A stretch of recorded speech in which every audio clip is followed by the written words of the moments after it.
Ali doesn't look too good. You're going to die. Oh no, isn't there anything you can do?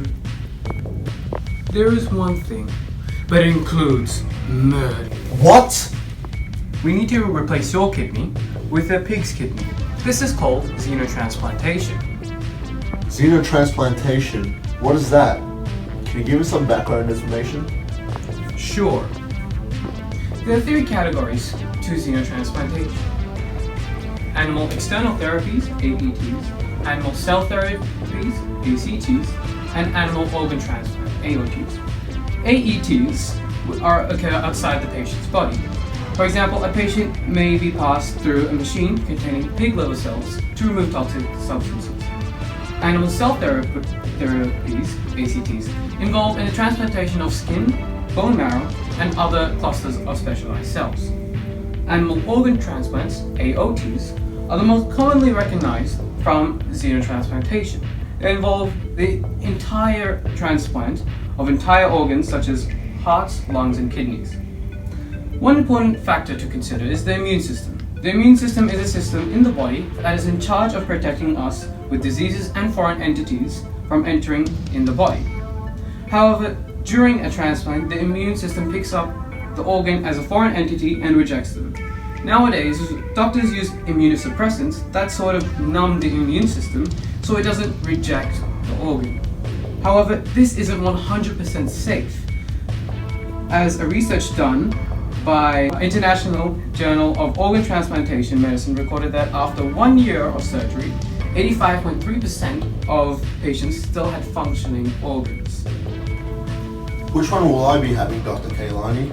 You'll be having the AOTs, the animal organ transplant. Wow, that's a lot to take in. Is there an article that explains it in more depth? Yes, this article, called Xenotransplantation by the Humane Research Australia, last updated on October 10th. The discovery of xenotransplantation was made by a few doctors in the 1900s. However, they soon abandoned it as a result of failed surgeries. It was not until 1944 when Peter Medawar discovered that transplanted organs produce responses that usually lead the immune system to believe that it was under attack. From there, it was just a matter of time before scientists figured out how to suppress the immune system. In 1963, Dr. Thomas Stiles successfully transplanted kidneys from baboons to 6 humans.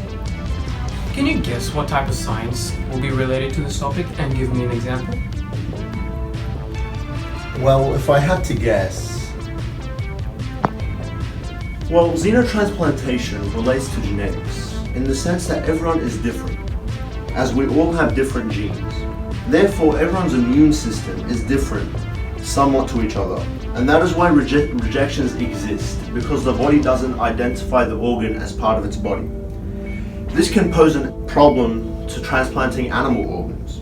In the future, doctors do not want the body to accept any organ because of pills that reduce the chance of rejection, but instead they want to completely eradicate the chance of rejection by altering an animal's organ to match up with the genetic makeup of the patients.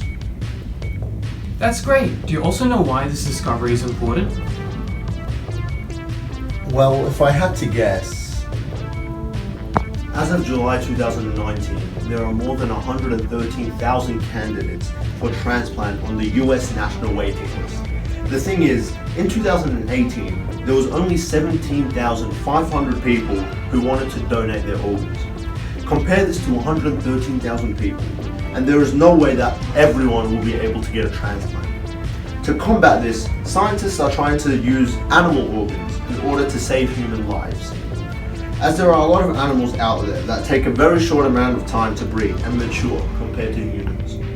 Being able to save human lives by using animal organs when there is a shortage of human organs being donated is why this discovery is significant.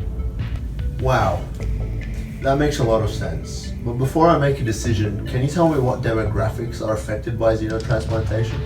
Of course! Taking a sample from the population can give us an idea of who will be affected by this discovery, as it still is in its early stages.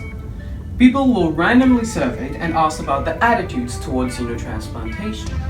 Using this table, it can be seen that 42.5% of the surveyed were male and 57.5% were female. Other factors that may affect their attitude could potentially be their age, 55.6% of them being 18 to 44 years old, 30.1% of them being 45 to 65 years of age, and 14.4% of them being greater than 65 years of age. Religiosity plays a huge role in the ethics of xenotransplantation and whether people would be willing to take the risk. 34.3% said very, 56.1% said somewhat, 9.6% said none, and 19% of these people found that nothing positive would come out of xenotransplantation, while the other 81% were conflicted with the ethics of it. Over half, 54% of those surveyed were willing to take an animal organ if it meant saving their lives, giving us reason to believe that many would take up this opportunity. Wait a minute. Speaking of ethics, I'm pretty sure there are a lot of issues raised with this. Good facts inform good ethics. In recent times, there has been a swarm of arguments regarding the ethics of xenotransplantation. Perspectives range from the utilitarian point of view and the deontological point of view. Utilitarianism means trying to do the greatest good for the greatest number of people. Arguments suggest that even if these treatments were widely available, they would be expensive, putting a burden on individuals, insurance companies, and taxpayers. Hence, there was a requirement for extreme supervision after the surgery has been gone. Individuals who go through the surgery are banned from having physical relations to prevent zoonotic diseases, which are diseases that come from animals. It begins to affect the wider community as the outcomes are not certain. Behaviors can change and a person can physically change.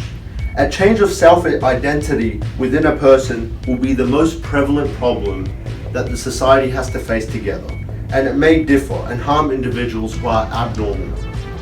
From a deontological point of view, solely basing our actions on whether or not they are good or bad, the argument of harming animals and how it is unethical persists.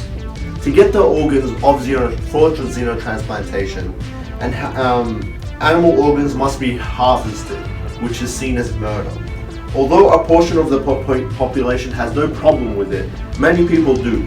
Deontologists and animal activists fight for animal rights, making it difficult to get the organs and perform xenotransplantation.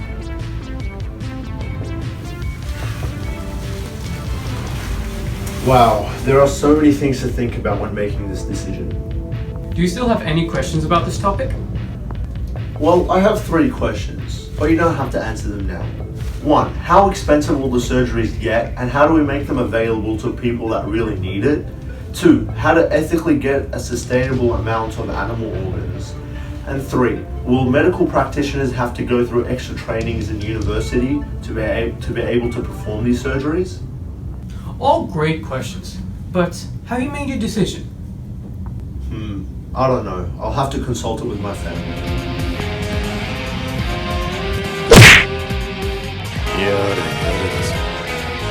Wait, what are you doing? Stay back!